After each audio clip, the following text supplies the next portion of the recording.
২০১০ সালের ১৬ এপ্রিল দীর্ঘদিনের প্রেমিক রাজীব হাসানের সঙ্গে বাগদান হয়েছিল ছোট পর্দার অভিনেত্রী সাদিয়া জাহান প্রভার। ওই বছরের ১৯ আগস্ট শুটিং সেট থেকে পালিয়ে গিয়ে বিয়ে করেন অভিনেতা জিয়াউল ফারুক অপূর্বকে। তাদের বিয়ের পর রাজীবের সঙ্গে প্রভার ব্যক্তিগত মুহূর্তে কিছু ভিডিও ছড়িয়ে পড়ে অনলাইনে। রাজীবের সঙ্গে অন্তরঙ্গ মুহূর্তে সেই ভিডিও ছড়িয়ে পড়লে পরের বছর ফেব্রুয়ারিতে অপূর্বের সঙ্গে বিয়ে বিচ্ছেদ হয় প্রভার। এরপর দীর্ঘদিন পর্দার আড়ালে চলে যান তিনি। নিজের ভেরিফাইড ফেসবুক অ্যাকাউন্ট থেকে ওই বিষয়গুলো কিছু তথ্য জানালেন তিনি। আমি কোনো প্রতারণা করি নাই। আমি চুপ করে থাকি বলে এই না যে আপনারা আমাকে নিয়ে যা খুশি তাই বানিয়ে বলবেন।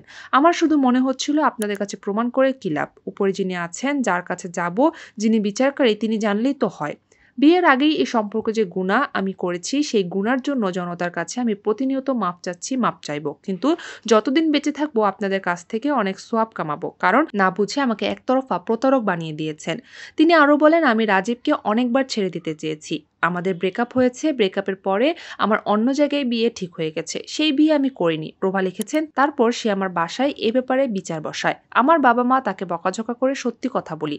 আমি বাবা মাকে কষ্ট দিয়েছি। আমি আমার বাবা মাকে না বলে বাসা থেকে পালিয়ে গিয়ে আরেকজনের হাত ধরছিলাম। কিন্তু যার হাত ধরতে বলেছিল ওই সময় সেই মানুষটাও তো ভুল ছিল। তিনি লিখেছেন, আপনারা দয়া করে পত্রিকার কথা বিশ্বাস করবেন না। পত্রিকার লোকদের সঙ্গে আমার সম্পর্ক ভালো না। তাদের সঙ্গে এক জায়গায় বসলে বা খেলে তাদের সঙ্গে সম্পর্ক ভালো থাকে। তারা খুব অসুস্থ হয়ে গিয়েছে। তাদের পত্রিকা বিক্রির জন্য তারা নানান কথা বানিয়ে বানিয়ে লিখতে হয়। দীর্ঘ এই আলাপের শেষের দিকে প্রভা লেখেন, আত্মহত্যা করিনি বলে আপনারা আমাকে প্রতিনিয়ত ইন্সপায়ার করেন। মেরে ফেলতে চান, না জেনে না বুঝে আমাকে বিভিন্নভাবে খারাপ হিসেবে প্রতিষ্ঠা করতে চান। ২০০৫ সালের দিকে একটি সাবানের বিজ্ঞাপন দিয়ে বিনোদন জগতে প্রবেশ করেন প্রভা। এরপর নাটকের মাধ্যমে নিয়মিত হন ছোট পর্দায়।